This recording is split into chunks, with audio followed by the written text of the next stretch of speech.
Hello दोस्तों, स्वागत है आपका आपके चैनल यूपी एग्ज़ाम्स क्रैकर में। जैसा कि मैं आपको बताऊं कि यूपी की तैयारी मैं करवा रही हूँ, यूपी एग्ज़ाम्स की तैयारी करवा रही हूँ क्योंकि पेट का रिज़ल्ट आने ही वाला है, तो आगे बहुत सारी वैकेंसी आने वाली हैं। मैं क्रिया पढ़ा चुकी हूँ आप लोगों को। अगर आप मेरे चैनल पे नए हैं तो हमारे चैनल पे जाके क्रिया पढ़ लें। आई थिंक आपको समझ में आना चाहिए क्योंकि हमने बहुत ही अच्छे तरीके से समझाया हुआ है क्रिया के बारे में। वो वीडियो देखने के बाद आपको क्रिया से रिलेटेड कोई डाउट नहीं रह जाएंगे। आज मैं लेके आई हूँ एक नया टॉपिक विशेषण। तो बिना किसी देरी के स्टार्ट करते हैं। शानदार तैयारी और शानदार तरीके से समझाऊंगी विशेषण के बारे में। विशेषण जैसे मैंने यहाँ पे लिखा हुआ है, ये आप लोगों के लिए लिखा हुआ है कि विशेषण मतलब, क्योंकि हम चीज़ों को हिंदी में कम इंग्लिश में ज़्यादा समझते हैं। जैसे विशेषण, जैसे आप लोगों ने पढ़ा होगा कि एडजेक्टिव, तो इसी एडजेक्टिव को यहाँ हिंदी में विशेषण कहते हैं। ठीक है, हमने यहाँ पे लिख दिया है, ये देखिए एडजेक्टिव, इसे कहते हैं विशेषण।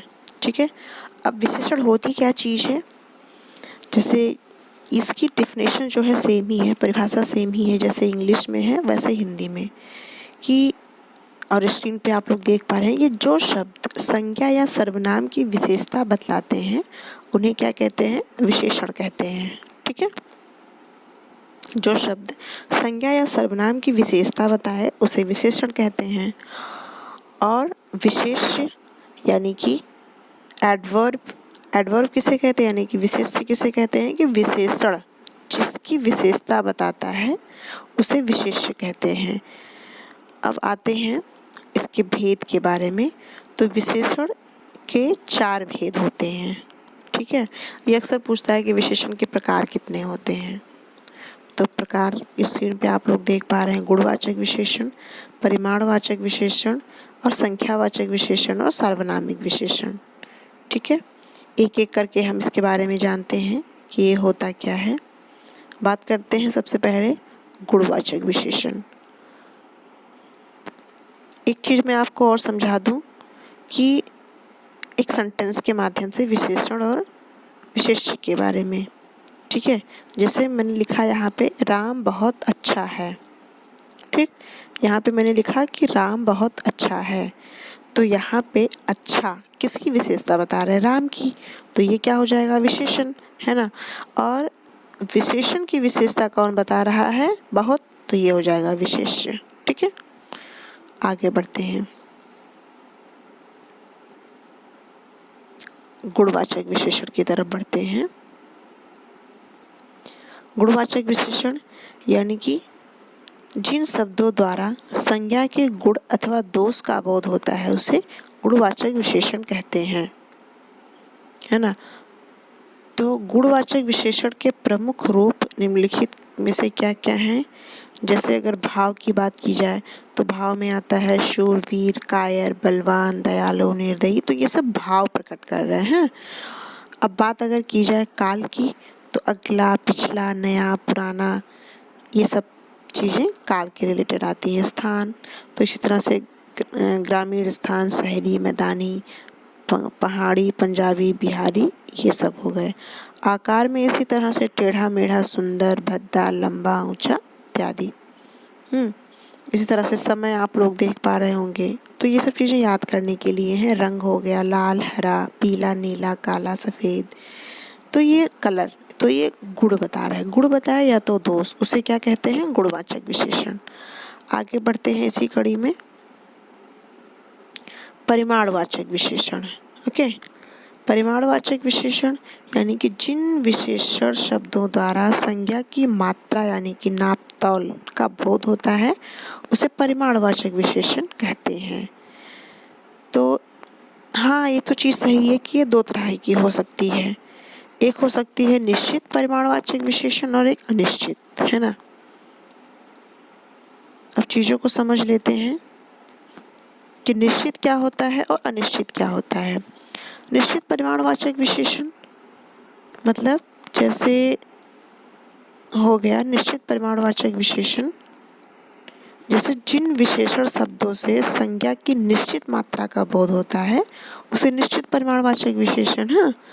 जैसे 1 लीटर दूध, ये तो पता है ना कि 1 लीटर है, 10 मीटर, 1 किलो, यानी ये क्वांटिटी हमको पता है, ठीक है।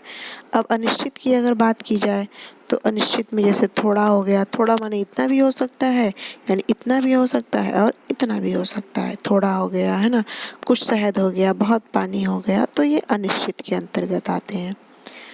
नेक्स्ट आगे बढ़ते हैं संख्यावाचक विशेषण में। संख्यावाचक विशेषण जैसे जिन विशेषण शब्दों में संज्ञा की संख्या का बोध होता है उन्हें संख्यावाचक विशेषण कहते हैं। जैसे मेज, एक मेज संख्यावाचक, 4 कुर्सियां संख्यावाचक, 10 पुस्तकें, है ना, इसको हम काउंट कर सकते हैं, ठीक है। तो इसमें भी आते हैं निश्चित और अनिश्चित, इसके बारे में भी जान लेते हैं कि निश्चित संख्यावाचक क्या होते हैं, अनिश्चित संख्यावाचक क्या होते हैं वाचक, और विभाग बोधक क्या होते हैं। निश्चित संख्यावाचक की अगर बात की जाए तो जिन विशेषण शब्दों से निश्चित संख्या का बोध होता है उन्हें निश्चित संख्यावाचक विशेषण कहते हैं, ठीक है। जैसे 1, 2, 3, है ना, पहला, दूसरा, तीसरा, तो ये निश्चित है। अब बात करते हैं अनिश्चित संख्यावाचक की। तो अनिश्चित संख्यावाचक में जैसे जिन विशेषण शब्दों में अनिश्चित संख्या का बोध होता है उन्हें अनिश्चित संख्यावाचक विशेषण कहते हैं। जैसे थोड़े आदमी, कुछ रुपये आदि, ठीक है। अब ये विभाग बोधक क्या है कि जिन विशेषण शब्दों से विभाग या प्रत्येक का बोध होता है उन्हें विभाग बोधक विशेषण कहते हैं। जैसे प्रत्येक व्यक्ति, है ना, प्रत्येक व्यक्ति हो गया, 5-5 हाथी, 10-10 घोड़े, इस तरह का, यानी कि एक एक को अच्छे से विभाग में करे, यानी कि डिवाइडेशन में करे, तो उसे विभाग बोधक भी कह सकते हैं, यानी विभाग बोधक विशेषण कह सकते हैं। नेक्स्ट आते हैं, नेक्स्ट एंड लास्ट, सार्वनामिक विशेषण।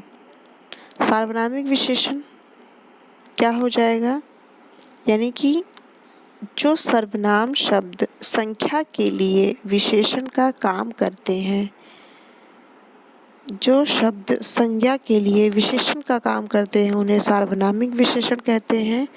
जैसे वह, जो, कौन। एग्जाम्पल की अगर बात की जाए तो वह लड़का बदमाश है, इस परीक्षाओं की परीक्षार्थी ने नकल की है, वह नेता विधायक है। तो ये सब चीजें हो गई सार्वनामिक विशेषण। अब एक अन्य कभी कभी पूछ लेता है कि तुलनात्मक विशेषण किसे कहते हैं। तुलनात्मक, जैसे नाम से पता चल रहा है, तुलना करने वाली चीजें, ये एक अलग से मैं समझा दे रही हूँ, कभी कभी पूछता है। जैसे हम इंग्लिश में नहीं पढ़ते थे सुपरलेटिव डिग्री, कंपैरेटिव डिग्री या सिंपल, कंपाउंड, है ना, तो ये सब सारी चीजें। विशेषण संज्ञा शब्दों की विशेषता बताते हैं। वह विशेषता किसी में सामान्य, किसी में कुछ अधिक और किसी में सबसे अधिक होती है। तो विशेषणों के इसी उतार चढ़ाव को तुलना कहा जाता है। इस प्रकार 2 या 2 से अधिक वस्तुओं या भावों के गुण, मान आदि से मिलना, यानी मिलान या तुलना करने वाले विशेषण को तुलनात्मक विशेषण कहते हैं। जैसे तुलनात्मक विश्लेषण, जैसे इसके भी 3 अवस्था होते हैं, यानी सिंपल, यानी ये देखो बोल सकते हैं ना, पॉजिटिव डिग्री, कंपैरेटिव डिग्री और सुपरलेटिव डिग्री। आई थिंक ये आपको ज़्यादा समझ में आएगा इंग्लिश में, आई होप। तो इसको हिंदी में बोल सकते हैं मूल अवस्था, उत्तरावस्था और उत्तमावस्था। तो मूल अवस्था मतलब जैसे है ना कि अच्छा, बहुत है, बुरा, बहादुर, कायर, ये हो गया मूल अवस्था यानी पॉजिटिव डिग्री। कंपैरेटिव डिग्री यानी उत्तरावस्था, जैसे राम से अधिक बुद्धिमान है, राम श्याम से अधिक बुद्धिमान है, तुलना करना, तो कंपैरेटिव यानी कंपेयर करना, उत्तरावस्था। उत्तमा अवस्था, जैसे इसमें 2 या 2 से अधिक वस्तुओं, भावों की तुलना करके एक को सबसे अधिक या न्यून बताया जाता है। जैसे अंकुर कक्षा में सबसे अधिक बुद्धिमान है, इस वाक्य में